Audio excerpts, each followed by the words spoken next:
Welcome, everyone, to Reinvention After 50. I'm Robert Erie Artboard, and my partner, Jack Uhalde, just did a second interview with Sanford Marshall, a.k.a. the wedding coach and Sandman Productions, where he does weddings and live events, galas. And the first interview he did was episode 32, where it was right at the start of the pandemic and all live events ceased, of course.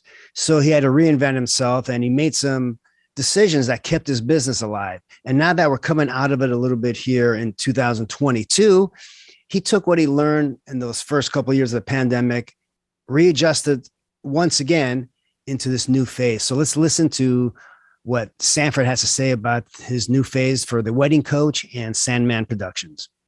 So joining me on the Reinvention After 50 podcast is my good friend, Sanford Marshall. Sanford, thanks for coming back on for episode. This is your second episode. You were on with us, episode 32. Yes, indeed. Thank you for having me. Yeah, definitely. So you are the owner, you and your wife own the Wedding Coach and Sandman Productions. Yes. And they're two separate entities. We don't have to get into all of that right now, but you and I actually, as we were just talking on the pre-call here, we talked like right during the heart of the pandemic in 2020, and you had a thriving wedding business that you were doing, a lot of work, a lot of business, things were going great. And all of a sudden the pandemic hit, and it's not as if, you had a full-time job and you could let somebody else kind of worry about it. You had to worry about it. Before we get into some of the cool stuff you're working on how you're able to make a pivot, just tell me, just to do an overview on how things are going with you now, since the pandemic and how business has been going. Well, I think to first initiate with what you said, we literally had come off of our best year ever. And so we were primed and ready for a great 2020. And without any thought process or, imagination that events would completely halt and things would be shut down in a way that I've never experienced a shutdown.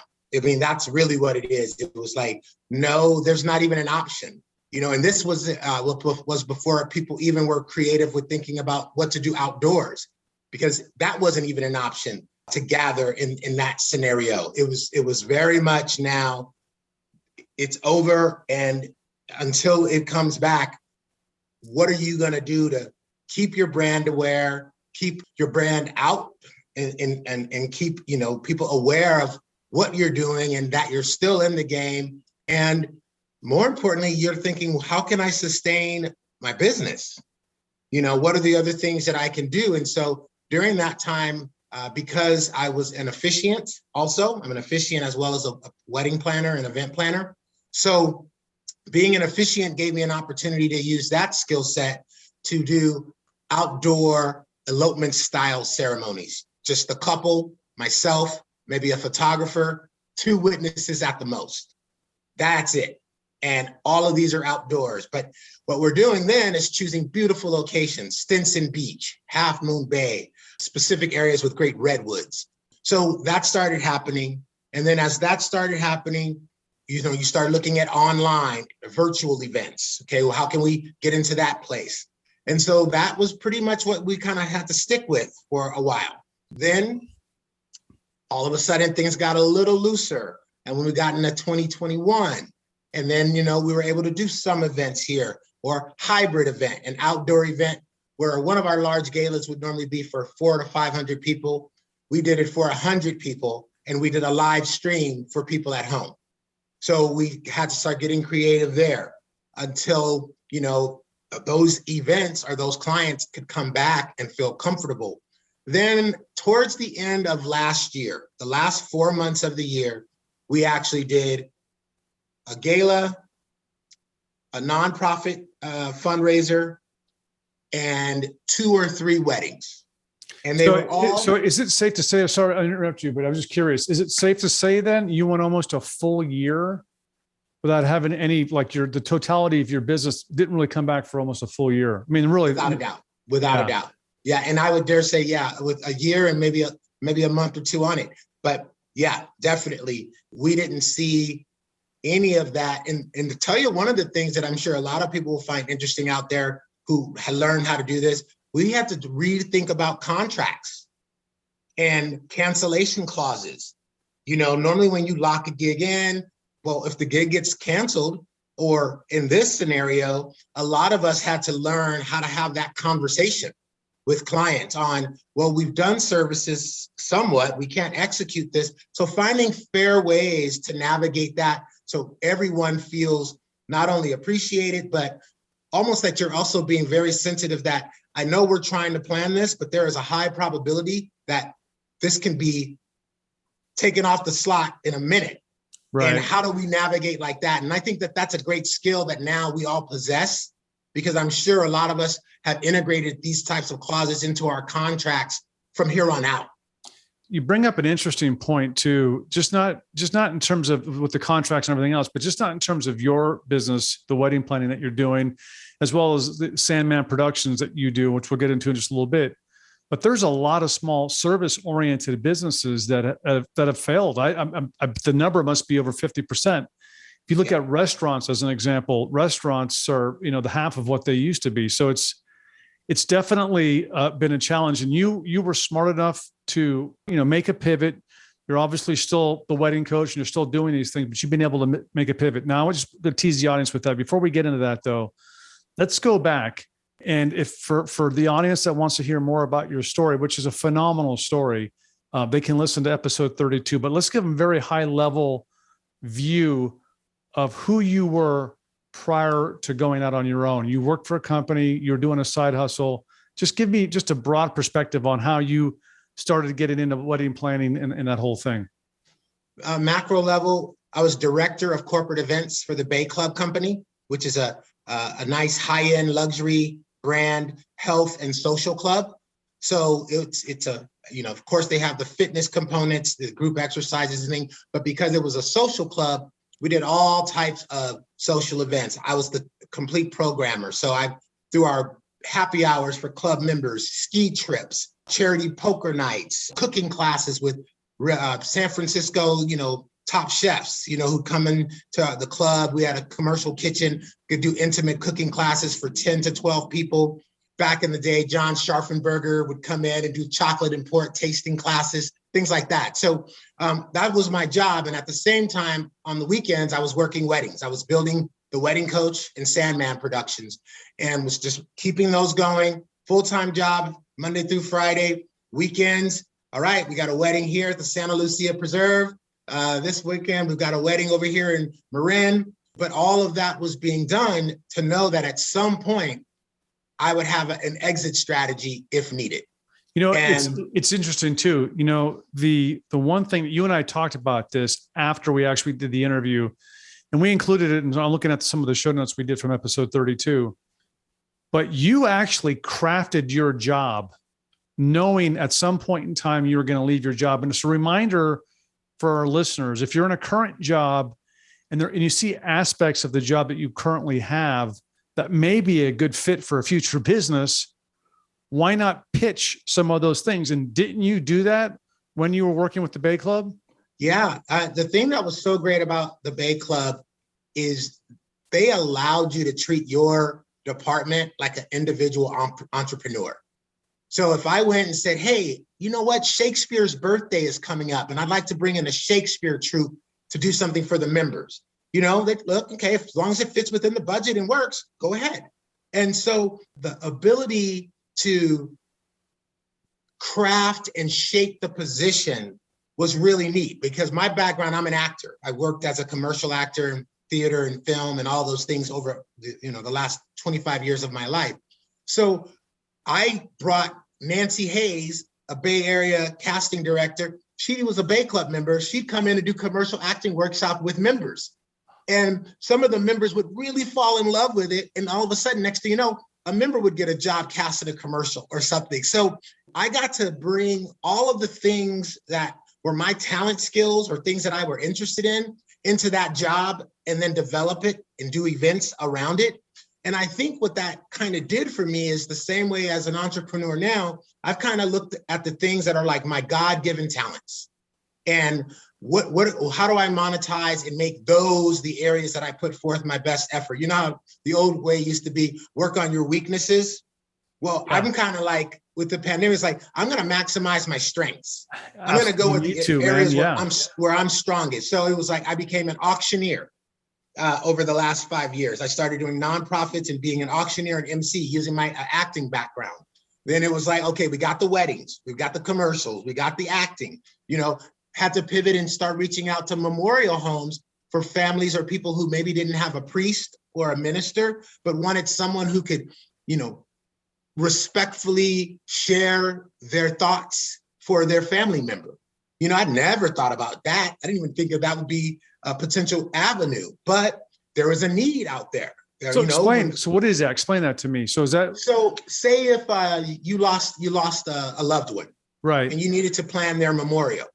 So normally when you go to your funeral home, they're going to help you plan the physical aspects of the ceremony. But when you actually have your memorial or celebration of life, sometimes you have someone who will be a speaker, who will, for a family who has a priest, it's going to be, people might get up and say their individual words, but then that priest might stand up and do a 15-minute declaration or speech or talk directed to the family about the individual who is no longer with them.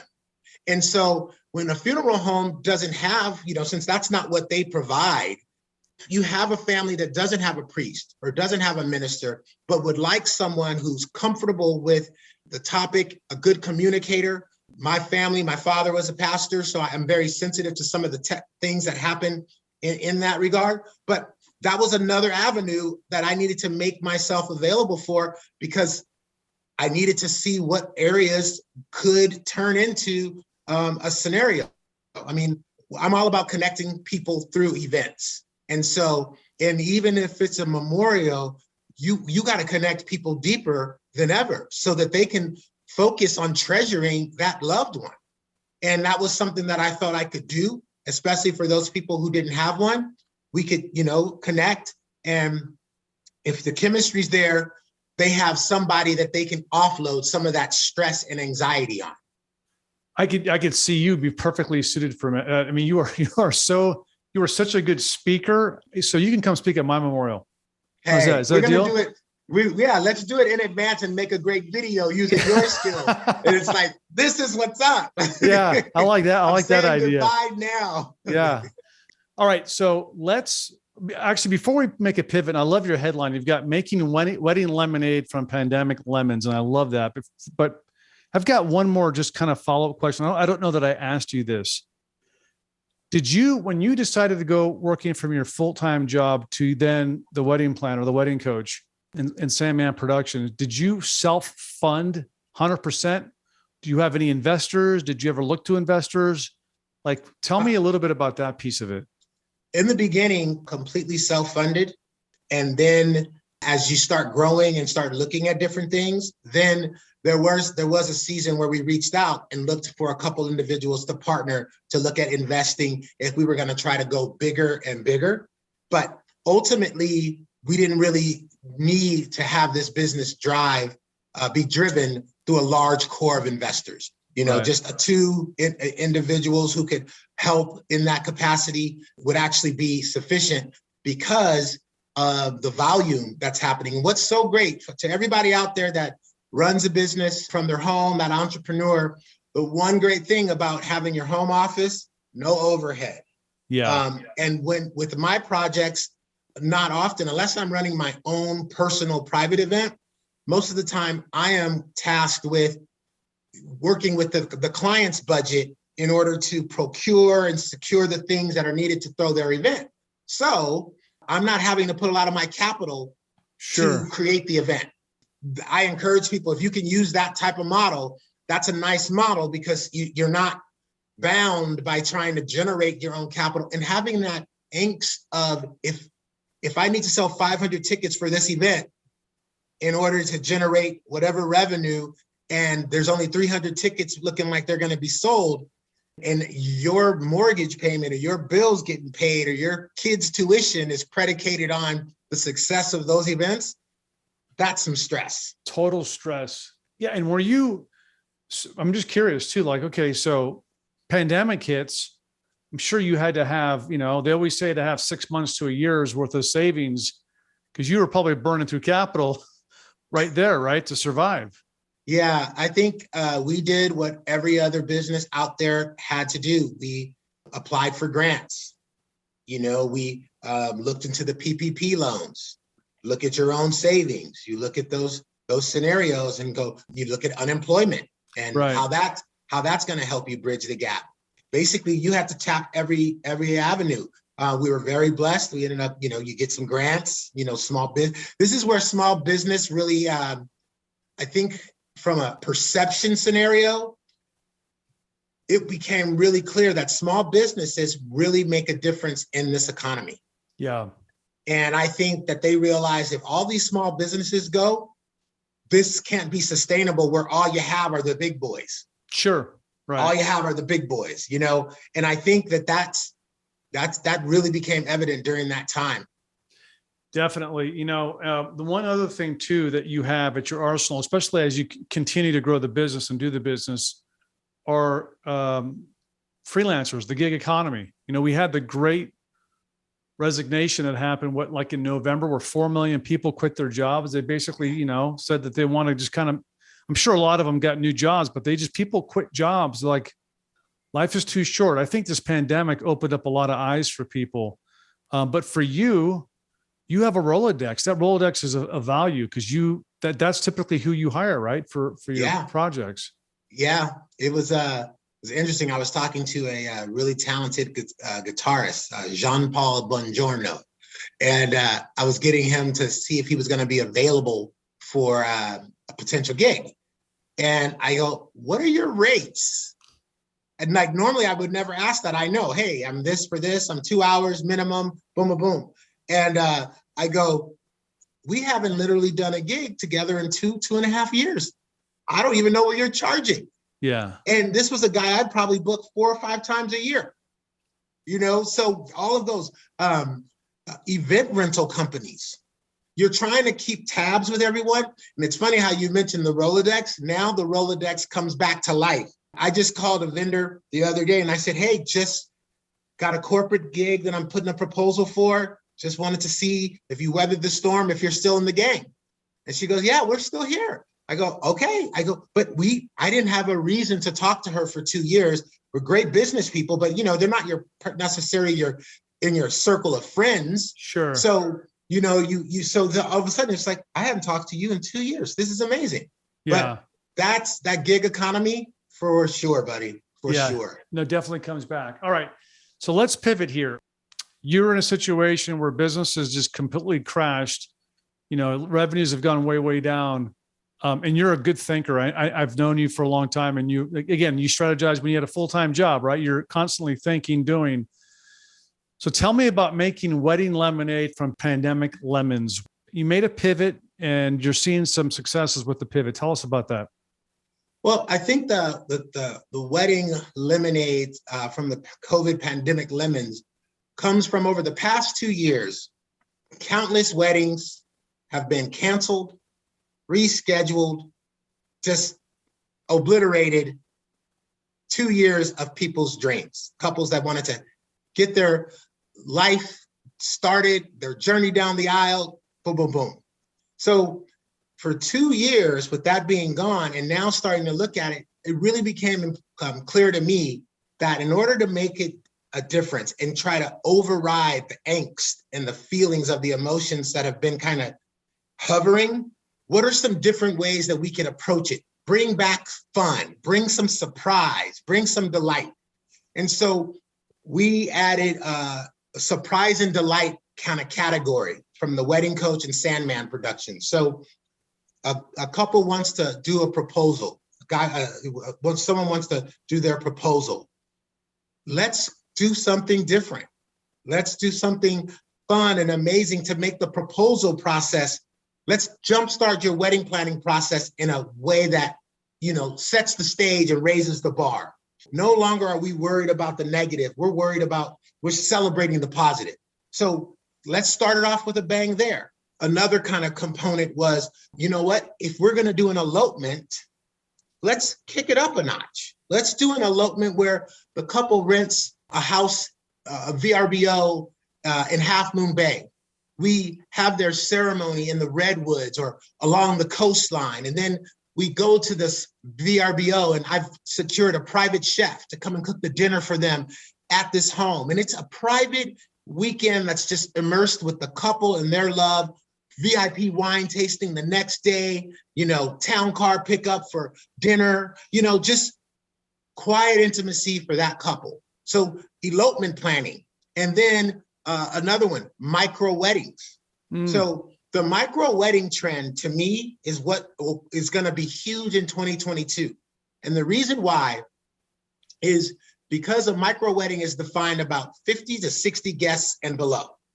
So people have a contingency plan built into the numbers already, that if something happened and they had to have their wedding day inside, 60 people, there's enough probably to space things out and do the things that you need, or have it outdoors, micro wedding. It's almost like it's a built-in hedge against the cancellation or the concern about the pandemic. And so we started really encouraging couples to put together little micro weddings and events. And the thing about it is, just because it's called a micro wedding doesn't mean it's small. Right. It's as far as the impact. You can have a grand affair, intimate occasion, blow people away. But guess what? Instead of doing it for 150 to 200 people, you're doing it for 60 people who, you care about and who you really want to see and have that celebration.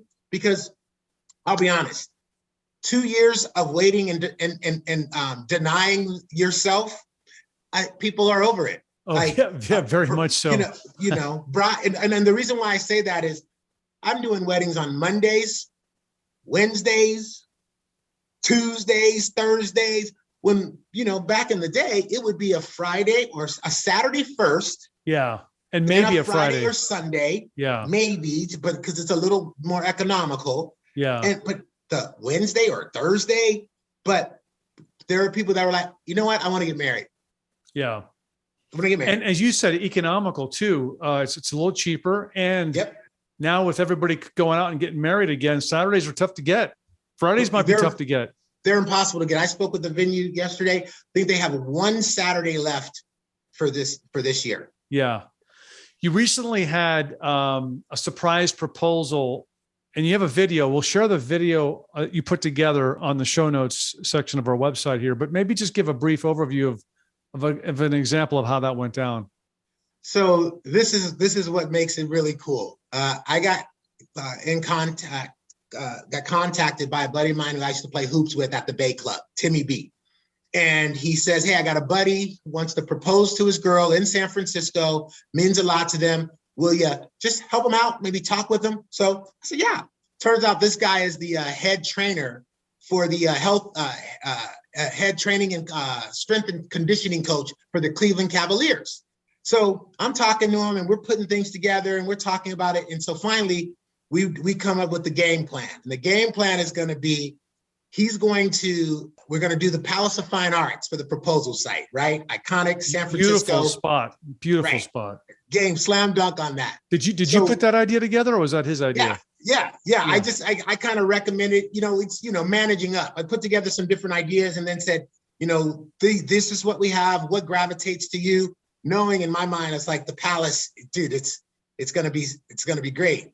So what was fun about it is, the question is, how do you do this surprise? How do you record the moment for them? How do you pull this off? So what I did is I stood in the middle of the circle and I told him the story was that they're going to, because if his now fiance said, why are we at the Palace of Fine Arts? You got to have an answer. So he said, look, it's a private, exclusive pop-up dinner that they're doing inside of the Palace. A buddy of mine turned me on to it. So let's go check it out.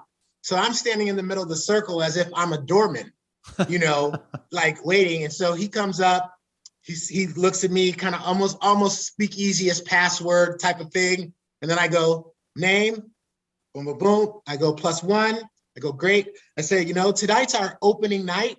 So it's a big kind of experience. So if you like to go in the middle of the circle, our photographer is taking kind of a red carpet photo type of thing. This is where your acting comes in handy. And dude, it was great. So they walk over and she thinks she's just about to take a picture, right? Like this. And then he drops down. Boom. And then that was it. He drops down, proposed. She said yes. The people around who were still, because it's a public space, were around who were kind enough to step apart, aside. Everyone cheers, boom, boom, boom. And then the chauffeured SUV that I had for them that brought them there, then took them to 25 Lusk, where Chef Matthew Dolan, who's the owner and head chef there, he did a private dinner for the four of them. And here was a little icing on the cake. And the four of them are her parents, right? Her parents, the icing on the cake was her parents drove down from Sacramento. Nice. So they were downstairs at the restaurant. So when we got in, got settled, got a glass of champagne, elevator door opens, mom and dad walk out. Oh, dude, that's great, man. So as part of your pivot, you were able to put that together. And now that's kind of formulated some of these surprise elements to your business. So another revenue stream for you. Another revenue stream and another way to create some great experiences. I mean, everything for me is, I want to create a magical experience. People really trust us with some important occasions in their lives. Yeah. So it's, so you want to bring it. You want to bring the best of what you can. And that's kind of what it is. So now we want to inspire a bride who's like, it's my husband's 50th birthday. Sure. What can we do different?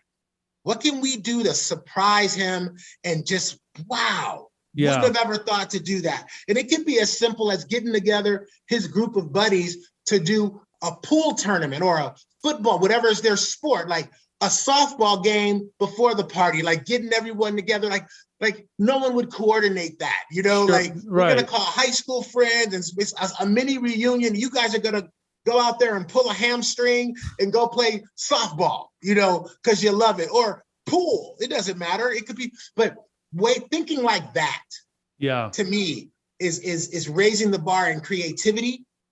And by raising that creative bar, you're changing the experience. And you have a lot of energy for the work that you do. It's quite obvious. It comes off in this interview. Just even looking at you on the Zoom call here, you're animated. You're totally into it. And you didn't sit idly and wait for this thing to kind of turn around and get back to doing the same old, same old. You took it to another level, man. And because of that, you do have multiple revenue streams coming in. And it's a real testament to your perseverance, but also a reminder to people that have small businesses that they too can make the pivot. I mean, there are things that open. You just need to kind of think and get outside the box and look at what's possible. Well, and I tell you, and I all I do is, and you know me, Jack, I give all glory and honor to the Lord. The Lord has given me the talents and the ability and the clarity of mind and the wisdom to go and approach this. And with that and the confidence that what he has for me, no one can take from me, I go forth and, try to spread the good cheer, make it a great experience, try to make sure that people love working. For me, coming from the theater world and the acting world, you want to have a positive vibe on the set, right? Like you want to, this, with your crew, you want to have a positive, cool vibe, because when it gets stressful and we got to dance and we got to look at each other's eyes, we got to have that connection. Yeah. And that's what I believe helps with this business and helps, take it to new heights. You build some trust and rapport with your client. When we first started the proposal, he was out in Cleveland thinking about doing these things. And at first it felt far away, like, intangible. But as we started putting together the building blocks, I could see in his voice, oh, this is good. Oh, this is going to be nice. He could start seeing it. And when you've seen the video, but the authentic emotion of his girl, I mean, he's forever has, given her that moment of, will you marry me? And yes, and she'll get, when she tells that story, she can embellish it all she wants, because how much more can you embellish on the Palace of Fine Arts for my proposal site, a private dinner inside one of San Francisco's top restaurants, and then private desserts and champagne in our suite at the St. Regis at the end of the night. No, it's great, man. And you talk about authentic, and it was authentic. Your authenticity comes through. I mean, you are very, very authentic. You're real. I love talking to you, inspire me. The last question I have for you is, the beauty of what you've done here. So a lot of businesses, a lot of people get in the business towards, their 50s and 60s or whatever, looking for something to do. The beauty of what you're doing now, I know you're still in your 50s or early 50s, right? If I'm not mistaken. Yeah. Yeah. I'm 50. I turned 50 in June 12th. You just joined the club, man. You're in the Brand 50 club. Good for you. Congrats. We'll send you a little trophy. But what you've done here with your business is you've made it so that it's scalable, because a lot of people don't want to fully retire. They want to do something that's part-time. They can scale it with all of your contacts, with all your ideation, everything that you've done. You're able to scale this. Do you ever see yourself ever fully retiring? Nope. No. I love it. I have a good team of associate planners that, can execute weddings as well. I could still be the person that's facilitating with my contacts and everything, all of the planning details, and then have a team doing that. Auctioneering, being an officiant, I want to take those to the next level of performance and fun. The couples that I do their wedding ceremonies, like they always say, we don't want the traditional stuffy wedding. We want it to feel accessible. We want fun. We want laughter. We want spirituality, moments of reflection, the whole arc. Well, that's what I do best. I can create a ceremony, weave in fun that's custom to that couple and connects with them. I have couples that have asked me, can I do a section of The Princess Bride in their ceremony vows? Because that's one of their favorite movies, and true love, things like that. So yeah, I'm not going anywhere. I want to plan bigger.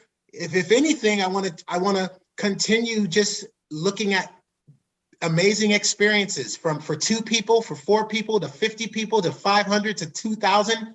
My tagline in Sandman Productions is connecting people through events. And That's really what I'm about. And the wedding coach is make all your dreams come true. So between those two, why would I want to stop? Yeah, no, you're awesome, man. Any final points of wisdom you want to share with the audience?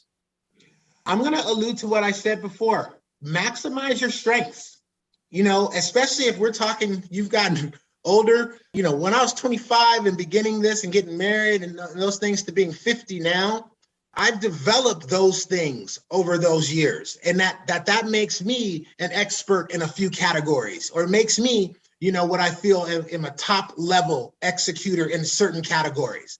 So I just tell people, target what you really love and use your talents and the strengths and skills that you have and grow those, because they're already there for you. It's the low hanging fruit. So, if you're going to go in business on your own or do those things, go with the things that you feel like you have the natural gifts to do. Mm-hmm. And then you're an expert. Everybody's an expert in something, but they're just not aware of it. Find out what you're an expert in. People have jobs, right? You could, work at the mailroom. There's some expertise in that. You could be an accountant. You could be whatever you are, whatever role that you have. There's a level of expertise, and it's finding that you found your expertise, and now you've turned it into a thriving business that's going to be with you forever. So, congrats to you, man. I really enjoyed this catch up, and really, I wish you nothing but continued success. Oh man, thank you so much, Jack. And right back at you, brother.